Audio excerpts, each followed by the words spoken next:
चलिए कॉपी में लिखिए non trading organisations.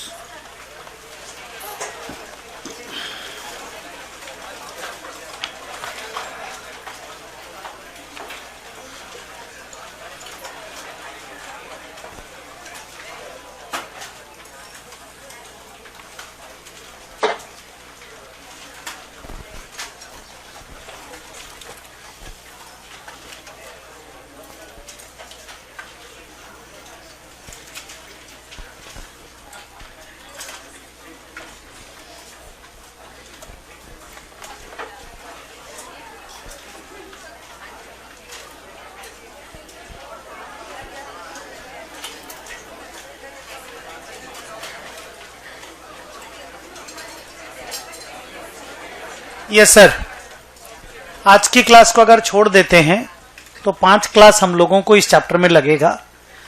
Single entry का एक्सटेंशन मान सकते हो आप। मतलब सम सॉल्व करते समय आपको ऐसा फील होगा कि आप सिंगल एंट्री का ही सम सॉल्व कर रहे हो, बस ऑर्गेनाइजेशन चेंज हो गया है। पहले आप एक बिजनेसमैन प्रोप्राइटर का सम बना रहे थे, अभी आप एक ऐसे ऑर्गेनाइजेशन का सम बना रहे हो जो ट्रेड नहीं करता, जिसको बिजनेस में इंटरेस्ट नहीं है, जिसका इंटरेस्ट किसी दूसरी जगह पे है। तो आप ये चैप्टर पढ़ने जा रहे हो कि how to prepare the financial statements of a non trading organisation. Para 1 में लिखो, a non trading organisation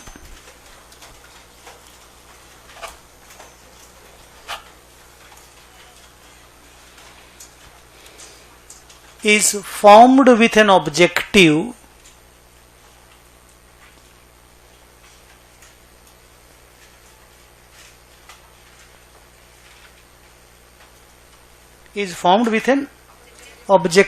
of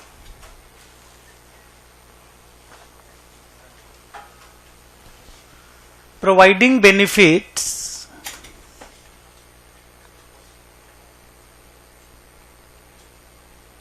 to the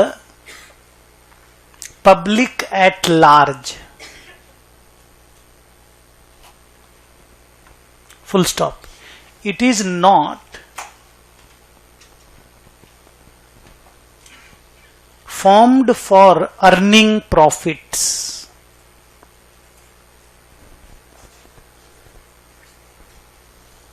Full stop.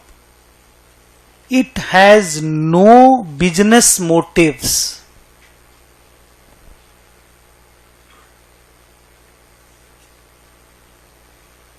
Full stop. It is basically a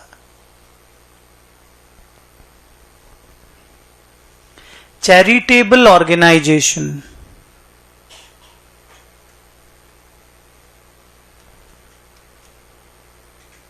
Full stop. Some examples are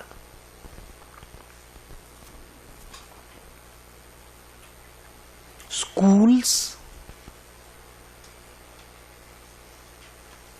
colleges, universities, hospitals. क्या बोल रहे हैं? No, tuitions are largely profit-making organizations. No, we are not running an NTO. I'm having 1-2 NTOs. I'm the trustees of 1 or 2 non-trade organizations, but my tuition center is a hardcore profit-making organization. It's a business organization. क्या लिखा बोलो? Hospitals, comma, sports club, Mohan Bagan, East Bengal, Mohammedan Sporting, Manchester United, Chelsea, Barcelona, ये सब NTO हैं। Okay, etcetera. Clubs लिख दिए ना, etcetera. एक बार पैराग्राफ को रीडिंग कर लो और अपने दिमाग में ये सेट कर लो कि हम लोग इस तरह के ऑर्गेनाइजेशन का फाइनेंशियल स्टेटमेंट्स बनाना सीख रहे हैं। ये हम लोगों का आज का एजेंडा है, अगले 5 दिन का एजेंडा रहेगा। ये पैरा पढ़ लो और खाली बोल दो कि हाँ ये पैरा हमें समझ में आ गया। नहीं आया तो आप पूछ लेना क्या चीज समझ में नहीं आया। कुछ भी हो सकते हैं। They are generally NGOs but they may be GOs also.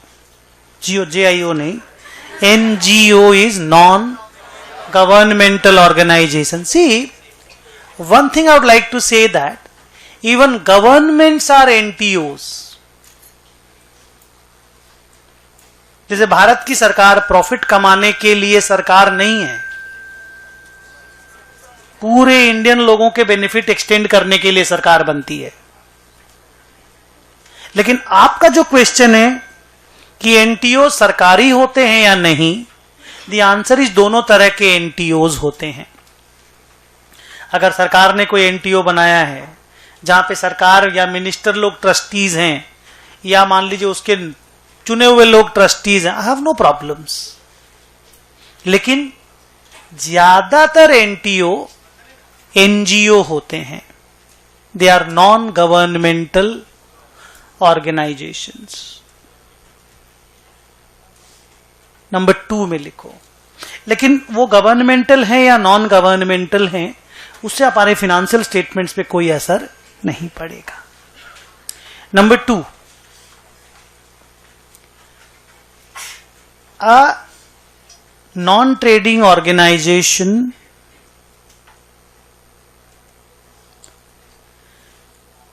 has to prepare the following 3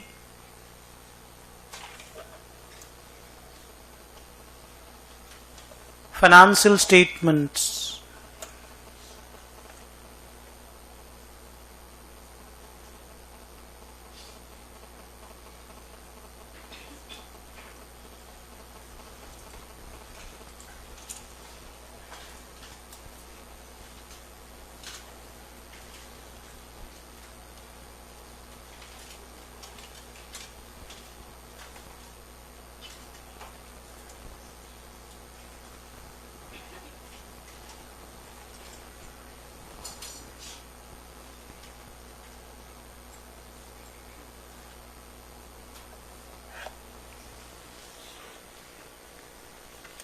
नाम जरा कॉपी कर लो।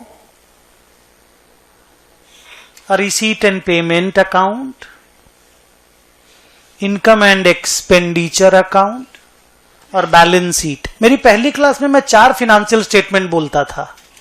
क्या क्या? कैश फ्लो, हाथ देखिए, cash flow, profit and loss, balance sheet, notes on accounts. ये लोग नोट्स वोट्स नहीं बनाते, ये 3 जरूर बनाते हैं, लेकिन ये लोग कैश फ्लो नहीं बोलते। They name it receipt and payment account. Cash flow जो बनता है ना, वो अकाउंटिंग स्टैंडर्ड 3 के हिसाब से बनता है, वर्टिकल फॉर्मेट में बनता है। रिसीट पेमेंट टी शेप में बनेगा। नॉर्मल आप लोग जैसे टी शेप में अकाउंट्स बनाते हो ना, वैसे बनेगा। Income and expenditure balance sheet normal है, पीएल और बैलेंस शीट है। ये सब टी शेप में ये लोग बनाते हैं, ठीक है। अब आपको ये लगेगा कि सर, लास्ट बेंचर्स, कि सर कैश बुक है क्या रिसीट एंड पेमेंट अकाउंट? क्या ये कैश बुक है? एग्जैक्टली नो, मोर और लेस यस। सर मतलब ये समझ लो कि कैश बुक होती है 400 पेज की और रिसीट एंड पेमेंट 1 पेज का होगा। मेरा आंसर यही है। मीनिंग समझ गए? बताओ क्या? रोज रोज रोज रोज जिसमें लिखते हो वो कैश बुक है। 365 लिख देने के बाद 365 दिन उसका एक समराइज्ड वर्जन बना देने का नाम रिसीट एंड पेमेंट अकाउंट है। पहले बताइए चीज समझ में आया कि नहीं? कैश बुक मोटा बड़ा इतना बड़ा होता है, रिसीट एंड पेमेंट एक छोटा सा 1 पेज का होता है। Cash book will be double column, receipt and payment will be single column. उसमें रिसीट्स और पेमेंट्स लिखे जाएंगे, चेक से मिला के कैश से मिला, इसका बाइफरकेशन रिसीट पेमेंट अकाउंट में होता, नहीं है। कैश बुक में होता है भाई, कैश बुक डबल कॉलम का बनता है, आपने पढ़ा है सिंगल एंट्री में। तो ये कैश बुक एग्जैक्टली बोलो तो नहीं है, पर है वैसा ही। कैश बुक का अब्रीज्ड वर्सन है, कैश बुक का अब्रीज्ड वर्सन है, सिंगल कॉलम है, रिसीट पेमेंट लिखना है, चेक कैश का बाइफर्केशन करना नहीं है। कैसे बनेगा हम पढ़ाएंगे। डन। सर ये क्या है? Income and expenditure. सर ये प्रॉफिट एंड लॉस अकाउंट है क्या? हां सर पूरा, हां पूरा। सर नाम बदल दिए ये लोग। सर ऐसा क्यों? अलाउड है इनको, इन लोग का अपना दुनिया है, अपने दुनिया में लोग कुछ भी नाम रखे। सर ये बैलेंस शीट वही बैलेंस शीट है जो हम लोग बनाए थे सिंगल एंट्री में। यस। सर इसका नाम नहीं बदले, उनका मन। ओके लिखो। Number 3, a receipt and payment account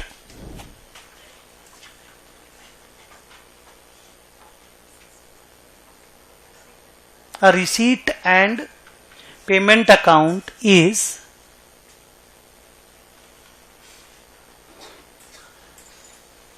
an abridged version, ABRIDGED,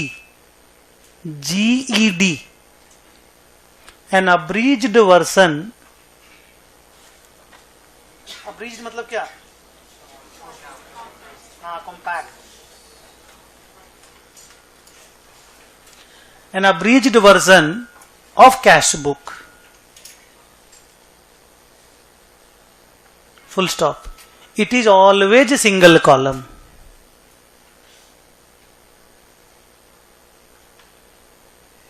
it is always single column। it is a compilation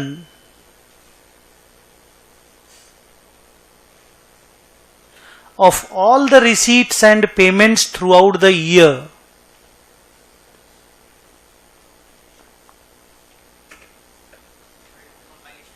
of all the receipts and payments throughout the year। मतलब ये जी कि आपने कैश बुक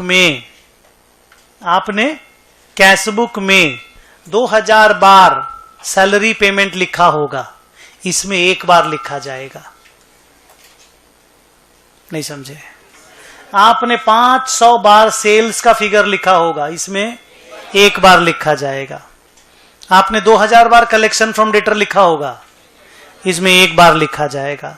तो अगर एक एक बार लिखा जाएगा तो ऑटोमेटिकली कंपाइल्ड हो गया ना, अब्रिज्ड वर्सन आ गया। इसमें चेक और कैश का बाइफर्केशन नहीं होगा। Receipt is a receipt, whether it is came by cash और by cheque, hardly matters. Clear हुआ मेरी बात? अब लिखो number 4।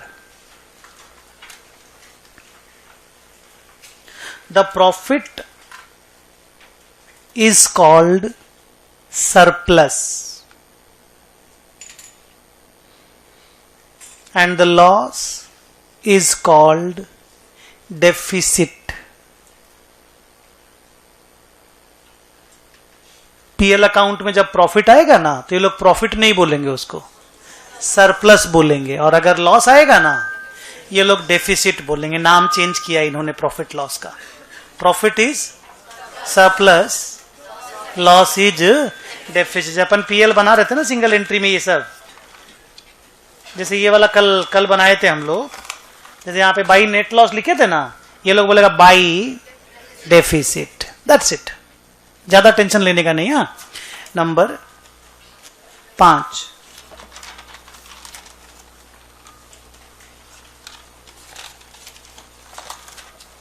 when an NTO is formed, अब NTO शॉर्ट में लिखना बार बार, नॉन ट्रेडिंग ऑर्गेनाइजेशन नहीं। हाँ NTO, when an NTO is formed, the initial capital is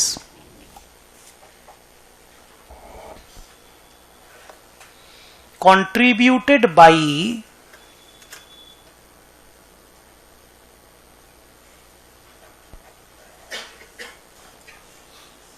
देखिए मैंने क्या लिखा है, ट्रस्टीज। आप लोग बड़े कॉलेजेस में जाते होंगे, ट्रस्टीज जरूर सुनते होंगे। इस कॉलेज के ट्रस्टीज ये लोग हैं, और एक प्रिंसिपल होता है। फिर ट्रस्टी कौन है, प्रिंसिपल कौन है? कॉलेज में ट्रस्टी कौन होता है, प्रिंसिपल कौन होता है? ट्रस्टी बोलते हैं। हाँ, आप ऐसे ही बोल सकते हैं, आपके लिए बढ़िया यही है। ट्रस्टी जिन लोग का कॉलेज है, ट्रस्टी मतलब वो जिन लोगों का कॉलेज है, और प्रिंसिपल माने वो जो कॉलेज को मैनेज करता है। आपका ये व्यू ठीक है, आप आज शुरू करने के लिए इस व्यू से चल सकते हो। एक्चुअली जैसे मैंने एक एनटीओ बनाया, प्लीज डोंट टॉक। हाँ, मैंने एक एनटीओ बनाया, और मैंने और मेरे 3 दोस्तों ने 10-10 लाख रुपया कंट्रीब्यूट किया। एनटीओ वॉज फॉर्म्ड, नल चालू है, टेप चलचे, ठीक बोले? टैप चलचे, कॉल चलचे। हाँ, कॉल चलचे। देखो कॉल चलचे ना परसों चलचे, देखो जाके जल्दी।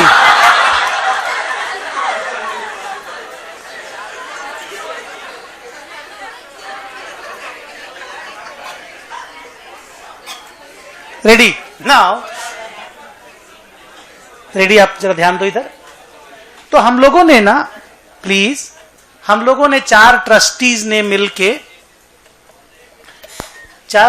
ने मिलके एक एनटीओ फॉर्म किया और 10-10 लाख रुपया कैपिटल कंट्रीब्यूट किया। थोड़ा एसी चला दीजिए ना, तो एसी। इसको कैपिटल ये लोग नहीं बोलते। जैसे हम लोगों ने जो ट्रस्टीज ने पैसा दिया ना, हम लोग उसको ड्राइंग नहीं कर सकते। ये दे दिए और भूल गए। प्रोप्राइटरशिप में क्या होता है? When you contribute capital you are able to withdraw it. NTO में ऐसा नहीं होता है। You contribute and you forget. No no, don't laugh. हंसने क्या, ये ऐसा ही कहानी है, इसको सीखना आपको, ये अलग स्टोरी है। तो ये जो हम लोग कंट्रीब्यूट करते हैं ना, इसको कॉर्पस फंड बोला जाता है। क्या? Corpus fund. इसके 3 और नाम है, जनरल फंड, अक्यूमुलेटेड फंड और कैपिटल फंड। चारों एक ही चीज के नाम है, हम लिखाएंगे सारा। एकदम शुरुआत ऐसी ही होती है। आप उसको प्रोमोटर बोल दीजिए, ट्रस्टीज बोल दीजिए, जो भी एनटीओ को बनाते हैं ना, जिसके भी दिमाग में आइडिया आता है हम लोगों को एनटीओ बनाना चाहिए, ऐसा काम करना चाहिए। जैसे मान लो किसी के दिमाग में आया स्पोर्ट्स क्लब बनना चाहिए, या एक तो मोहम्मदन स्पोर्टिंग या ईस्ट बगान का फुटबॉल क्लब बनना चाहिए। ईस्ट बंगाल, हाँ, ईस्ट बगान थोड़ी, मोहन बगान, हाँ, और ईस्ट बंगाल। तो जिसके भी दिमाग में आया एक तो बनाना चाहिए ईस्ट बंगाल फुटबॉल क्लब। तो कुछ तो पैसे लगे होंगे, पहले कंट्रीब्यूशन तो आया होगा कहीं से। तो दैट कंट्रीब्यूशन जिससे भी आया उसको कॉर्पस फंड में डाला जाता है। It's simple. अब अगर एनटीओ को ये रुपया मिला और एनटीओ को कॉर्पस फंड में डालना है, तो एनटीओ का बुक में journal entry will be cash account debit to corpus fund. आप अगर एंट्री देखेंगे तो आपको very similar to cash to capital लगेगा, कैश टू कैपिटल लगेगा। पर यहां आप कैपिटल नाम नहीं दे सकते, कैपिटल फंड बोल सकते हैं। Corpus fund, capital fund, general fund, accumulated fund, चारों सेम ही चीज के 4 नाम हैं। लिखो, दिस इज कॉल्ड, हाँ, this is called corpus fund, full stop. Its other names are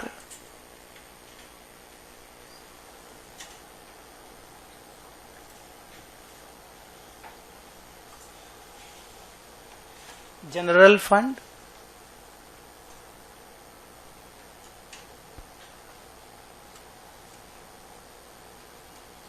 accumulated fund,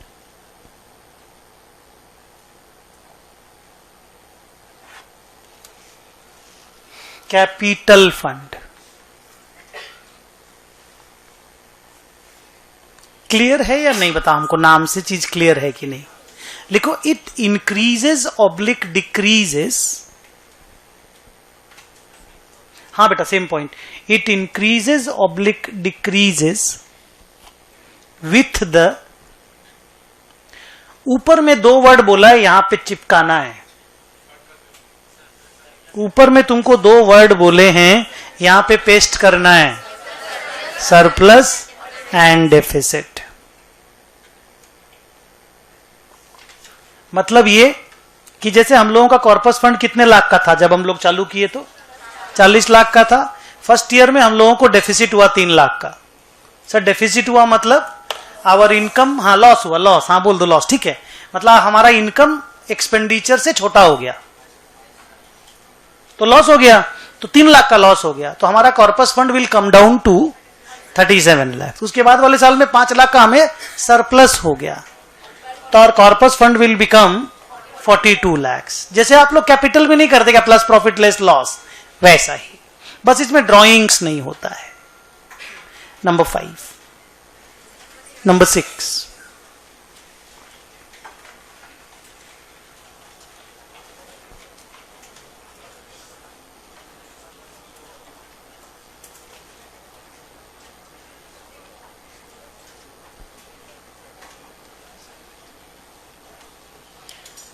लिखिए जनरल डोनेशन।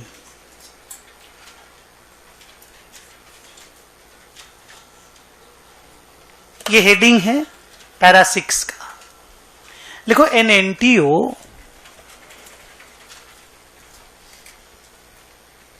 बिना बोले ला दिए क्या?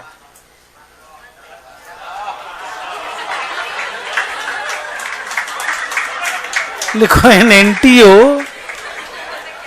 survives, बस an NTO survives on donations,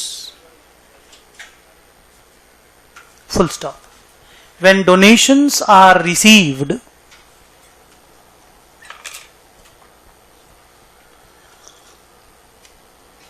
आगे लिखाने के पहले एक बार बोर्ड पे देखोगे। देखो, डोनेशन 2 तरह के होते हैं, general donation, specific donation. Specific donation वो होता है जहां पे डोनर ये क्लियर बोल देता है कि हम जो पैसा दे रहे हैं उसको इसी काम में यूज में लेना। We call it specific donation. लेकिन अगर डोनर बस डोनेशन दे दिया और कुछ नहीं बोला, we call it general donation. जैसे मान लीजिए हम लोग का ये जो एस्टेब्लिश हुआ, क्या नाम, एनटीओ जो बना, इसमें मान लीजिए 2 साल बाद अतीश ने मेरे को 10 लाख रुपया दिया, 15 लाख रुपया, 15 लाख रुपया दिया, बोला सर आप एक बिल्डिंग, एक प्रेमाइसेस लीजिए। आप अपना ऑफिस से एनटीओ चलाते हैं, ठीक नहीं है, आप एनटीओ का एक अलग से प्रेमाइसेस बना दीजिए, वहां से एनटीओ का ऑपरेशन शुड रन। हम आपको 15 लाख रुपया दे रहे हैं, इसको सिर्फ और सिर्फ लैंड एंड बिल्डिंग बनाने में खर्च करना है, माने प्रेमाइसेस, ऑफिस बिल्डिंग समझते हो ना, खाली उसमें खर्चा करना है। उसका डोनेशन जनरल था या स्पेसिफिक? हाँ, वही मान लो सोहन कोटरीवाल ने मुझे 22 लाख रुपया दिया, बोला सर ये लीजिए 22 लाख एनटीओ के लिए, बस, और कुछ नहीं बोला, चेक फाड़ा, शांत। चेक फाड़ा, इशूड चेक को हम लोग चेक फाड़ा बोलते हैं, तो उसने चेक फाड़ा और बस कुछ नहीं बोला, वो जनरल डोनेशन। वही मान लीजिए एक चेक मेरे को पवन से आया, पवन ने बोला सर ये लो 20 लाख रुपया, इस विलेज में, एक विलेज का नाम उसने बताया, ये जो 4 स्कूल है इसमें जो बच्चे लोग 1st, 2nd, 3rd आते हैं उनको प्राइज दीजिएगा, specific. So when the end use of the money is specifically mentioned by the donor, we call it specific donation, and when no such end use is mentioned, it is general donation. लिखो, क्या लिखे बोलो तो? General donations are, अच्छा, when donations are received with no specific mention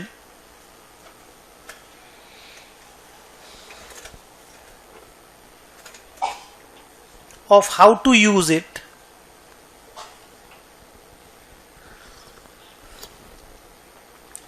comma करके लिखिए, we call it general donation.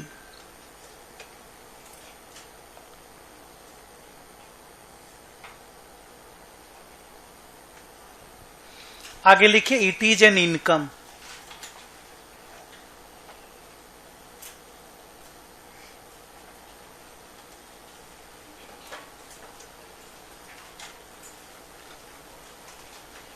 ये दोनों एंट्री को पहले अच्छे से देख लीजिए, समझ लीजिए, फिर आपको लगे अगर कॉपी करने का है तो आप कॉपी कर लीजिएगा, और अगर आपको लगे नहीं sir we can manage without copying it, तो अपन मैनेज कर लेंगे. आप मैं आपको रोकूंगा नहीं लिखने से.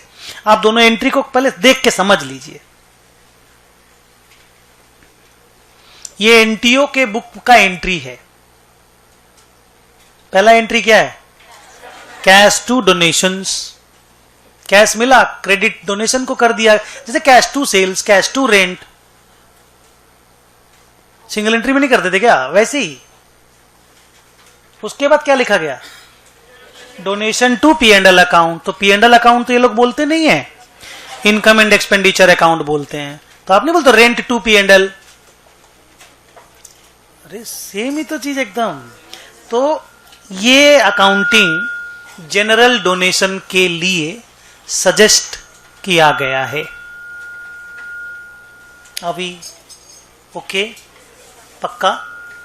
नंबर 7, आपने एंट्री लिखी है कॉपी में?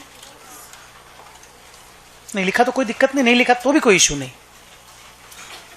नंबर 7 आप लिखना है आपको. ठीक, आप लिख लो, मैं वेट कर रहा हूं.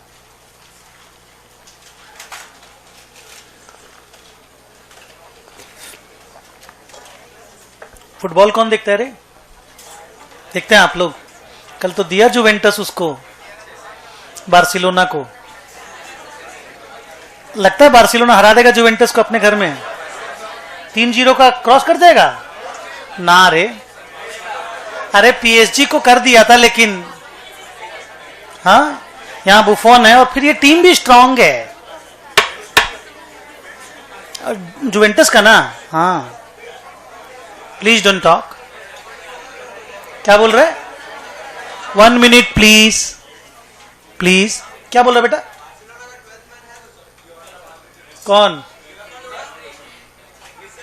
अच्छा अच्छा, रेफरी लोग. क्या तुम लोग ऐसा क्यों लगता है? बहुत जन ऐसा बात बोलता है, लेकिन बार्सिलोना में जब भी मैच होता है ना तो लोग बोलते हैं कि चीटिंग बहुत होता है. ऐसा सच्ची है क्या? ऐसा नहीं है. They play good football.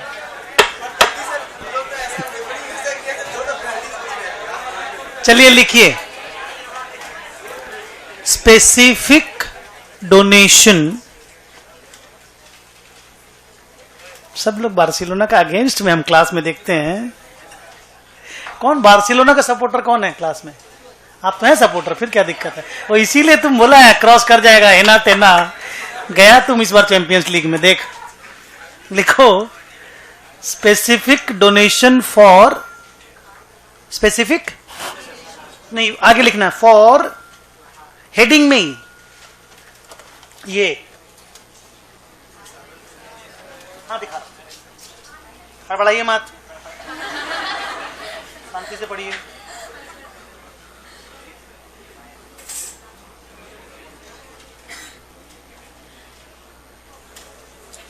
ये बड़ा इंटरेस्टिंग अकाउंटिंग है, बहुत मजा आएगा आपको पढ़ के. हम लोग इसको बोलते हैं specific donation for revenue purposes. Specific donation की 2 अकाउंटिंग है. Specific donation received for capital purposes और specific donation received for revenue purposes. जैसे अगर आपने सुना होगा तो अभी जब मैं बोल रहा था कि एक बंदे ने मुझे बोला डोनेशन दिया और 15 लाख 20 लाख रुपया दिया, बोला आप बिल्डिंग बना लो. That was donation received, specific donation for capital purposes, क्योंकि मैं कैपिटल असेट बनाऊंगा उस पैसे से. फिर आपने सुना होगा एक डोनेशन मुझे बोला, एक बंदे ने दिया, बोला आप प्राइज बांटिएगा. तो हम जब प्राइज बांटेंगे तो कोई capital asset like land, building, plant, machinery बन के नहीं आएगी. So we call it specific donation. Donation specific है. but it is for revenue purposes. आप नोबेल प्राइज के बारे में सुने? Nobel prize, that was a specific donation for revenue purposes donated by Sir Alfred Nobel to a trust or NTO of Sweden. Sweden एक country का नाम है, वहां डोंट लाफ, ठीक है, आपको मालूम है, ठीक है, मैंने किस कॉन्टेक्स्ट में बोला कोई नहीं समझ पाया होगा तो मैं उसके लिए बोला। तो उसका एक एनटीओ है बहुत बड़ा, अल्फ्रेड नोबेल ने, सर अल्फ्रेड नोबेल ने उनको डोनेशन दिया और बोला नोबेल प्राइज चालू करो। You understood? That is a pure NTO accounting, that is a pure fund accounting. आप लोगों के इंस्टीट्यूट, अपना जो इंस्टीट्यूट आईसीएआई, टॉपर लोगों को जो ऑडिट में हाईएस्ट मार्क्स रखता है उसको अवार्ड मिलता है। कोई एक बड़ा ऑडिटर था, उसने इंस्टीट्यूट को पैसे दिए और बोला हर साल जो सीए फाइनल का ऑडिट का हाईएस्ट मार्क्स लाएगा उसको अवार्ड देना है। नहीं समझे?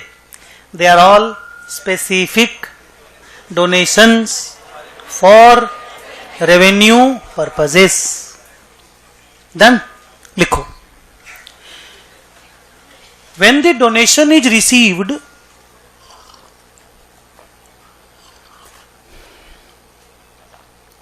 it is credited to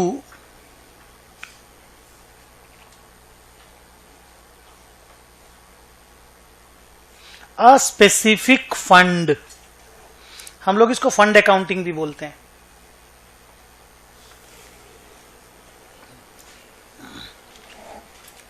balance copy में जर्नल एंट्री देखिए और कॉपी कीजिए।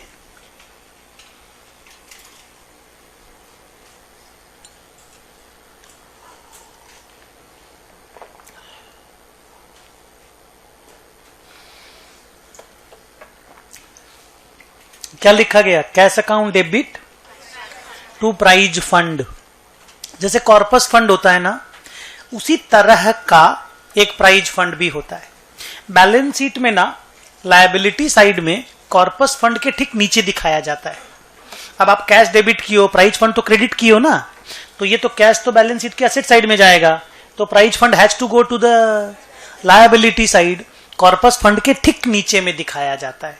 एक एक एनटीओ के पास 15-15, 20-20, 30-30 फंड होते हैं। एक एनटीओ के पास 10, 15, 20 फंड होना बहुत कॉमन बात है, टेंशन लेने का चीज नहीं है। डन? पैरा चेंज करके लिखोगे,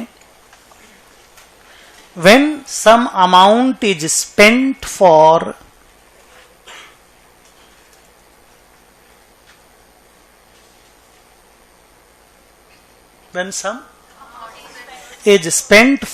the specified purpose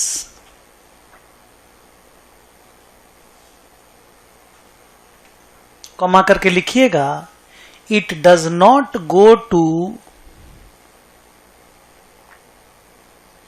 the income and expenditure account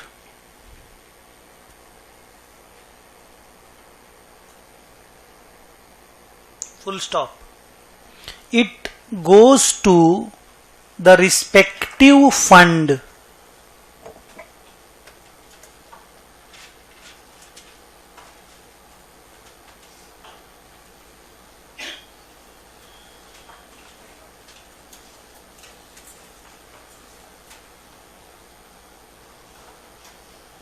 copy बाद में करना है बेटा, एक बार देखो पहले, बड़ा मजेदार है। मान लीजिए पहले साल हमने 3 लाख रुपया प्राइजेस डिस्ट्रीब्यूशन में खर्चा किया। स्कूल कॉलेजेस में प्राइजेस देना था बढ़िया बच्चों को, स्कॉलर लोगों को, तो हमने ये प्राइज बांटा। स्कॉलरशिप फंड होते हैं, ऐसे होते हैं स्कॉलरशिप फंड्स। स्कॉलरशिप सुनोगे तुम लोग? गवर्नमेंट बहुत बड़ा स्कॉलरशिप का वो government itself is a NTO, बोला था ना। हाँ, गवर्नमेंट की बहुत सारी स्कॉलरशिप की प्रपोजल्स होते हैं, लेकिन ये एक तो नॉर्मल प्राइज स्कॉलरशिप जो भी समझ लो। आप इसकी अकाउंटिंग देखो, आपके हिसाब से खर्चा है कि नहीं, बोलो। Prizes to cash, salary to cash, printing to cash, rent to cash, बोली हाँ या ना?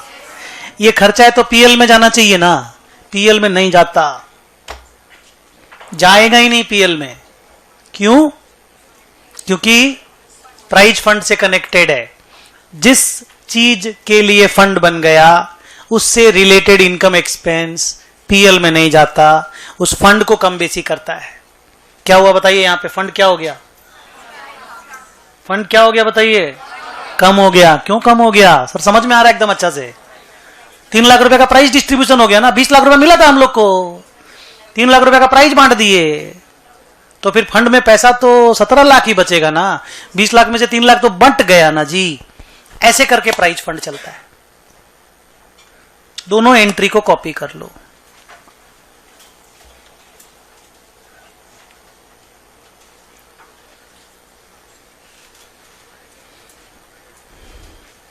प्राइजेस लिख के करो ना, कोई प्रॉब्लम नहीं, आप प्राइजेस ही लिखो, प्राइज फंड ही लिखो। हाँ, कोई भी एक तो नाम देना है हमको, कोई भी नाम से हम आपको समझा सकते हैं।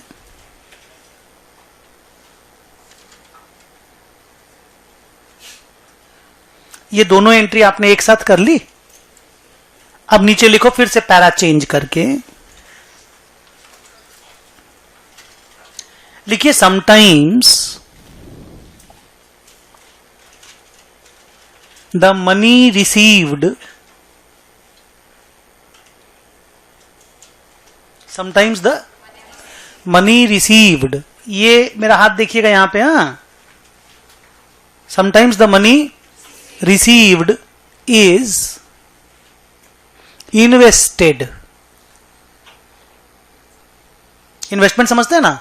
कहीं फिक्स डिपॉजिट में इन्वेस्ट कर दिया, कहीं किसी बॉन्ड में इन्वेस्ट कर दिया, कहीं सरकारी बॉन्ड में इन्वेस्ट कर दिया, सो दैट कि देखो प्रॉब्लम क्या होती है ना बेटा, ये 20 लाख रुपए मिल तो हमको तुरंत गया, अब हम प्राइस तो धीरे धीरे बांटेंगे, तो तब तक 20 लाख रुपए को आइडल रख के क्या फायदा है? कहीं इन्वेस्ट कर दिया जाए तो इन्वेस्टमेंट से थोड़ा सा इंटरेस्ट इनकम ही आ जाएगा, कहीं भी आप लगाओगे तो कुछ तो इनकम आएगा ना। क्या लिखा? Sometimes the is invested and some interest is earned.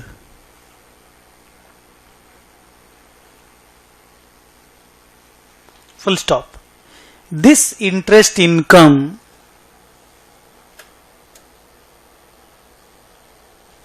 will not go to P&L account, by income and expenditure account.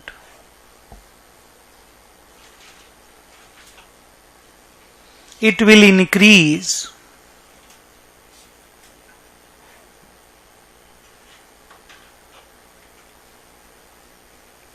the fund balance।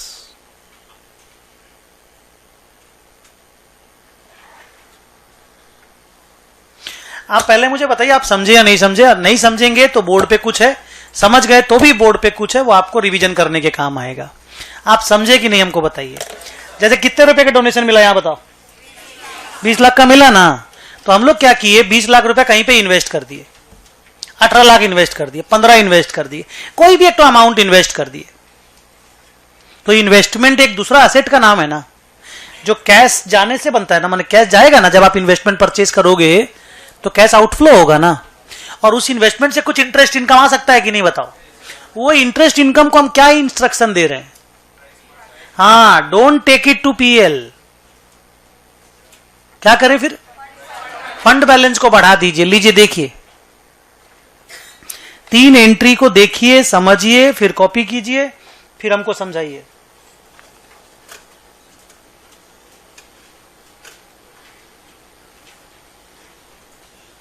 पहले देखिए, समझिए पहले।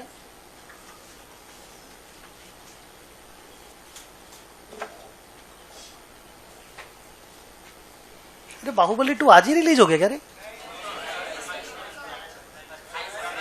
28 तारीख को रिलीज हो गया। बुक माई शो में तो उसमें आने लग गया अभी से ही। ओ बेवकूफ बना रहा वो लोग, समझ गए हम।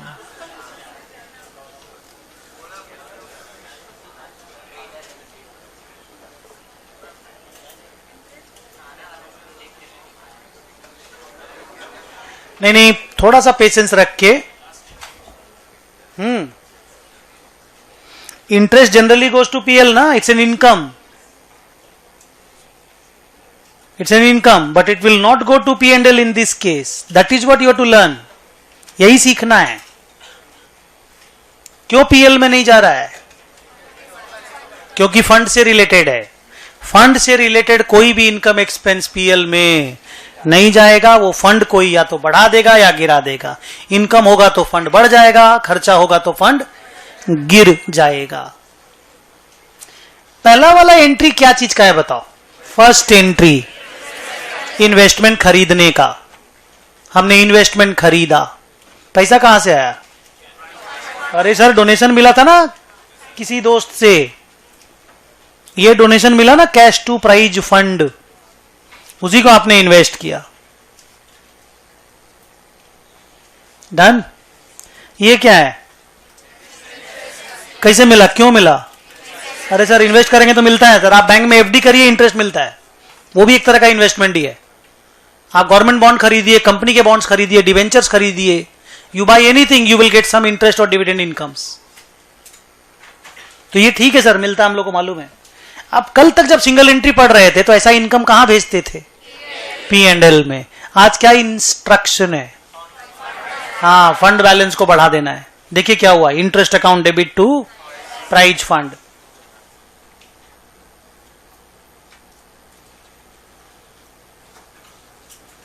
अब इधर देखिए, एक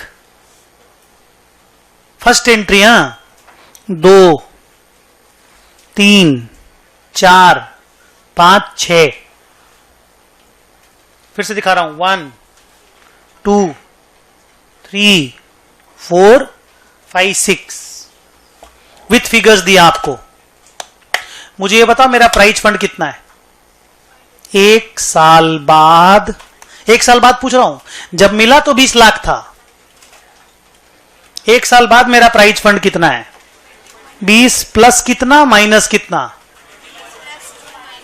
बोलो, डरना मत। 20 plus 2 minus 1.6, 20,40,000, 20.4।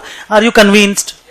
Are you strong कि 20.4 सर एकदम समझ में आ रहा है without any complications, we are comfortable. Can you tell me, बच्चे लोग इधर ध्यान दो, कैन यू टेल मी, अगर मेरा प्राइज फंड 20.4 लाख का है तो मेरे पास इसका रिप्रेजेंटेटिव असेट, भाई अगर लाइबिलिटी 20-40 की होती है तो असेट भी तो होता है ना उतने का, बैलेंस शीट तो इक्वल होती है ना। इसका रिप्रेजेंटेटिव असेट कहां कहां है? सर इन्वेस्टमेंट में है 20 लाख, कैश में है 40,000। क्यों? कैश तो 20 लाख था ना। अरे सर 20 लाख था, उसको इन्वेस्ट कर दिए ना तो कैश खत्म हो गया। ये देखिए ना, 20 लाख मिला और ये देखिए 20 लाख हमने इन्वेस्ट कर दिया तो कैश तो खत्म हो गया ना। तो फिर 40,000 कहां से है आपके पास? अरे सर इंटरेस्ट मिला था, देखिए 2 लाख और 1.6 हमने प्राइजेस बांटी थी, तो 0.4 का कैश इन हैंड है। प्रॉब्लम क्या आपको? डाउट हो रहा है? कॉन्फिडेंट है आप? ये ऐसे दिखाया जाता, देखिए opening balance 20 lakh, interest 2, prizes 1.6, ऐसे। सर लास्ट वाला नहीं समझे? पक्का? ये इनर कॉलम प्रेजेंटेशन एकदम क्लियर है, ये इस तरह से मूवमेंट होता है। कॉन्फिडेंट? नीचे लिखो पैराग्राफ नंबर,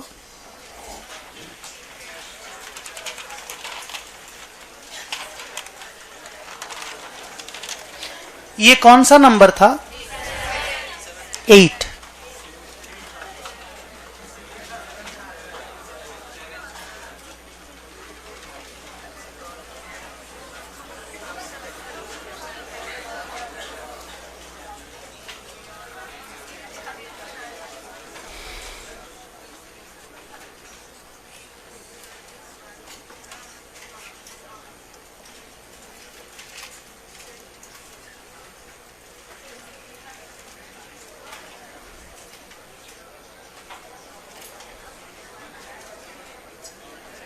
सुनो जोक याद आया बढ़िया सा,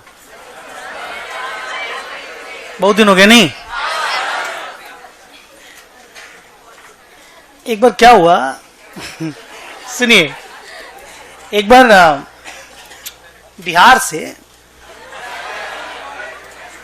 एक बंदा आया, गरीब बंदा, गरीब टाइप का बंदा मान लो, कमजोर बंदा, बिहार से कलकत्ता आया और उसको रोजी रोटी अपना तलाशना है, काम करके रुपया कमा करके अपनी फैमिली को सरवाइव कराना है।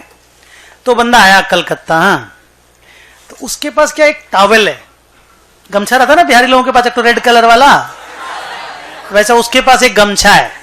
बड़ा इंटरेस्टिंग जोक, आप पूरा सुनिएगा प्लीज, आप बीच में मत बोलिएगा। तो उसके पास एक गमछा है, रविन्द्रनाथ टैगोर जानते हैं ना आप?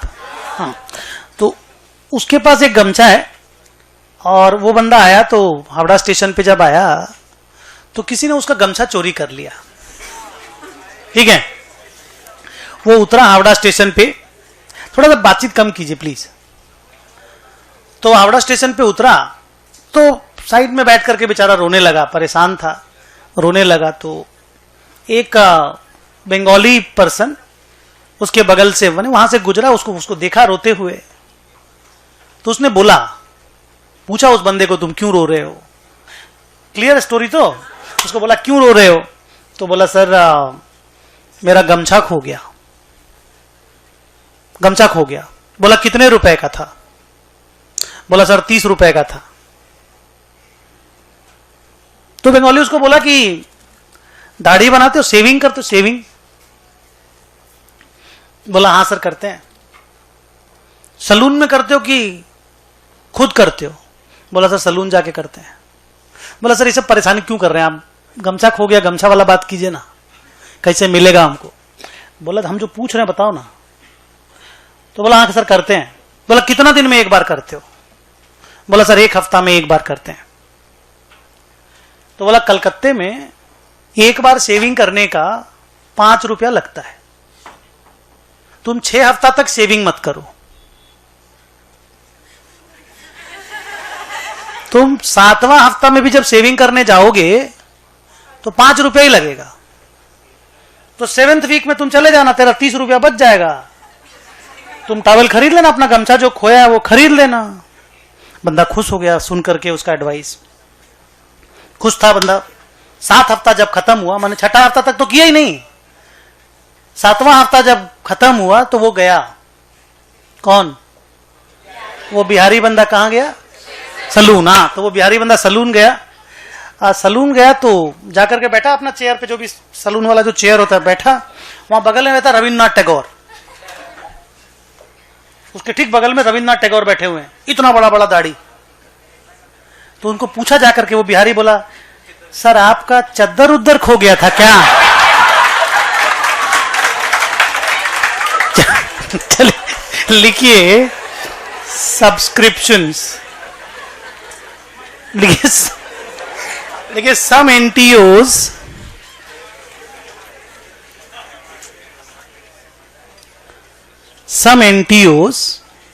like sports club, some NTOs like sports clubs take subscriptions from their members। आप लोग ये एनुअल सब्सक्रिप्शन, मंथली सब्सक्रिप्शन सुने होंगे जरूर। सम एनटीओज टेक, क्या लिखा? Subscriptions from there members, full stop. This is an income.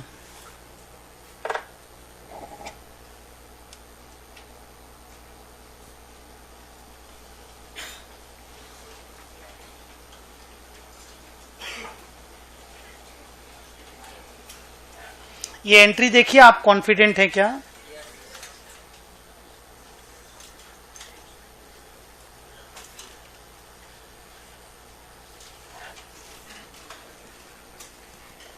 Copy करना है तो कॉपी कर लीजिए, नहीं तो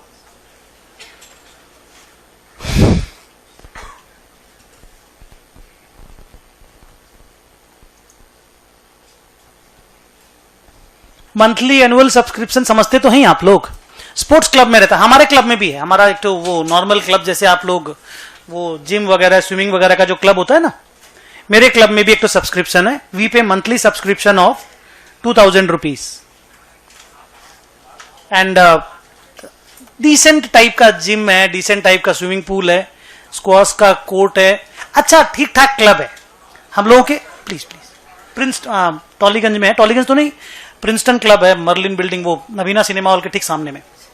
सो अलाउ मी प्लीज, हम लोग 2000 रुपीज पर मंथ देते हैं, 24,000 रुपया मान लीजिए साल का हम लोग देते हैं। तो एक member can use any facility of the club by paying 2000 rupees. However we have paid an initial, जिसको आप लोग एंट्रेंस फीस बोलते हो, एडमिशन फीस बोलते हो, ऑफ 3 लाख ऑफ रुपीज। तो पहले 3 लाख रुपए हम लोगों ने दिया तो हम लोग मेंबर बन पाए, उसका ट्रीटमेंट आपको नेक्स्ट क्लास में पढ़ाया जाएगा। Got it? और उसके बाद हम लोग मंथली, प्लीज डोंट टॉक यार, पढ़ा दीजिए। उसके बाद मंथली हम लोग 2000 रुपया देते हैं, साल का 24,000 देते हैं, to enjoy the facilities of the club. अब हम लोगों के जो गेस्ट वगैरह जाएंगे उनके लिए अलग से हमें कैश पेमेंट करना पड़ता है, एंट्री के लिए भी और फैसिलिटीज यूज करेंगे ना उसके लिए भी। हम लोगों के क्लब में रेस्टोरेंट भी है, बार भी है, स्विमिंग पूल भी है, everything what ever A club should have, सब कुछ है उसके अंदर। टेबल टेनिस का कोर्ट है, बैडमिंटन कोर्ट है। थोड़ा बातचीत ज्यादा हो रहा है, स्टॉप नाउ। नाउ हम लोग जो सब्सक्रिप्शन देते हैं हमारे क्लब के लिए, वो इनकम है, यस और नो? सिंपल है। अच्छा, subscription received in advance club कैसे ट्रीट करता होगा? क्या चीज है? अगर एक क्लब बोलेगा I had received 20,000 rupees subscription in advance, liability. Good, मतलब कौन से साल का सब्सक्रिप्शन पहले रिसीव कर लिया? नेक्स्ट ईयर का सब्सक्रिप्शन इसी साल में रिसीव कर लिया। और अगर कोई बोलेगा सब्सक्रिप्शन रिसीवेबल है, मिला नहीं, आउटस्टैंडिंग जिसको बोलते हो, इसी साल का है, मिला नहीं, असेट है, अगले साल मिल जाएगा, पर इनकम कौन से साल का है? इसी साल का है। और उस वाले केस में इनकम अगले वाले साल का था लेकिन पैसा पहले मिल गया था। लिखो, there may be adjustments, there may be adjustments relating to subscription receivable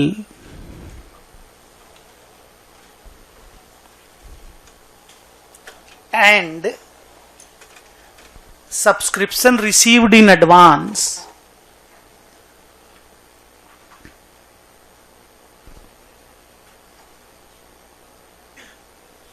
in the question. ये हो सकता है क्वेश्चन पेपर में कुछ एडजस्टमेंट्स हो सकते हैं, जैसे सिंगल एंट्री में आप लोग आउटस्टैंडिंग प्रीपेड का एडजस्टमेंट नहीं करते थे क्या?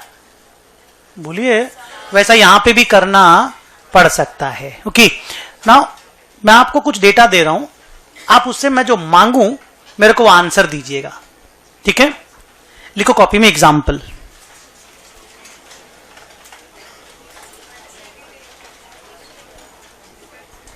गुस्सा आ रहा है?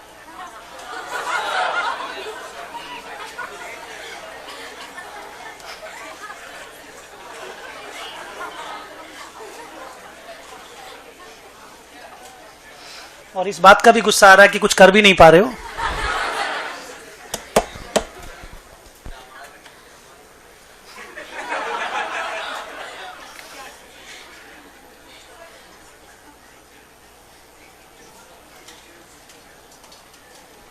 पहले खाली इतने पे जवाब दो, लिखना मत आंसर, खाली इतने पे जवाब दो। फर्स्ट ईयर अपने क्लब का, अपन एक क्लब बनाए, फर्स्ट ईयर है, अपन को 4,000 रुपए का सब्सक्रिप्शन मिल चुका है कैश, और 300 रुपए का सब्सक्रिप्शन मिलना बाकी है।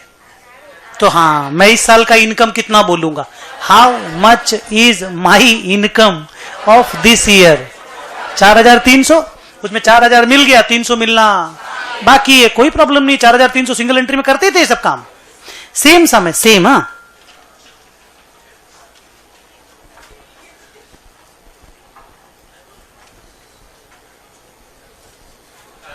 सब्सक्रिप्शन रिसीव्ड इन एडवांस, इसके अंदर ये घुसा हुआ है, सब्सक्रिप्शन रिसीव्ड के अंदर ये एडवांस भी घुसा हुआ है। बोली 4000। Thank you. कैसे, क्यों?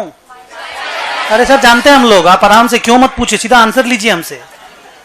क्यों फिर भी बोल तो दो। सर पहले से पैसा अगले साल के लिए मिल गया तो वो तो इस साल का इनकम तो है नहीं, तो आप अगर इस साल का इनकम निकालना चाहते हो तो आपको ये 200 लेस करना पड़ेगा।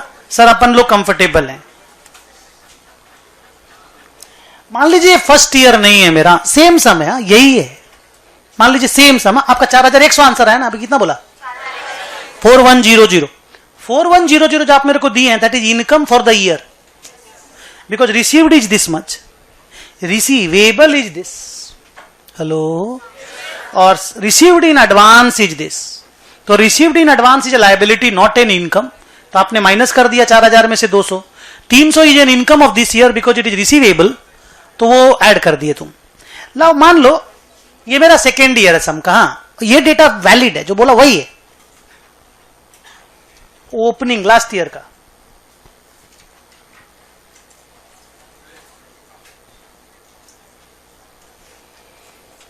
ओपनिंग सब्सक्रिप्शन रिसीवेबल था मेरा 100, इसी सम में ओपनिंग सब्सक्रिप्शन रिसीवेबल 100 था, जो हमको इस साल मिला है। माने लास्ट ईयर का मेरा 100 बाकी था, वो इस साल हमें मिल चुका, इसके अंदर वो 100 घुसा हुआ है, माइनस। Thank you. क्यों? अरे सर वो लास्ट ईयर का इनकम है, आपको मिला इस साल है, तो इसके अंदर इंक्लूडेड होगा ना, तो हटा दीजिए। कितना आंसर आया? 4000।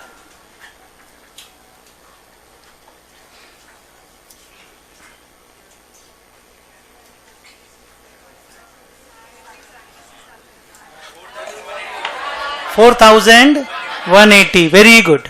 क्या है, क्या मैं तो समझा ही नहीं, आप लोग एकदम सही चल रहे हो, आपका जो बेसिक इंफ्रास्ट्रक्चर है वो बिल्ट है, उसमें कोई प्रॉब्लम नहीं है, इट्स गुड। सिंगल एंट्री में भी आपने प्रूव किया था कि ये सब चीज आपको आता है, एनटीओ में आपको बार बार ये काम करना है। सिंगल एंट्री एनटीओ बहुत रिलेटेड टाइप का लगेगा तुमको, only that names of the incomes and expenses will be different. ये क्या है 180? सर पिछले साल ही मिल चुका था, पर इनकम इस साल का है, तो जब इस साल का इनकम पता करेंगे तो हम लोगों को इसको ऐड करना पड़ेगा। कॉपी कर लो, लिखो find income for the year.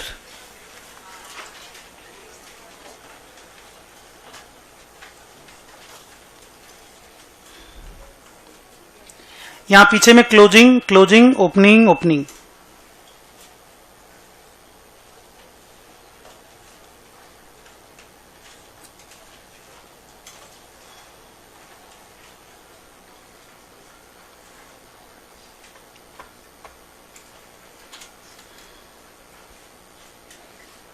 ये दोनों में क्लोजिंग क्लोजिंग लिख लेना, ओपनिंग ओपनिंग लिख लेना।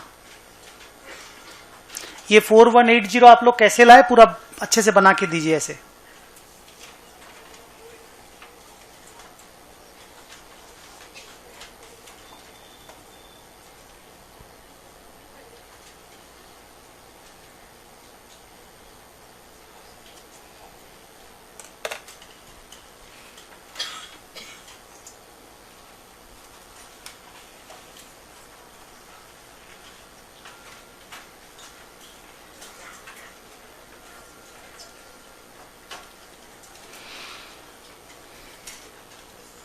ये काम कर लेंगे ना आप?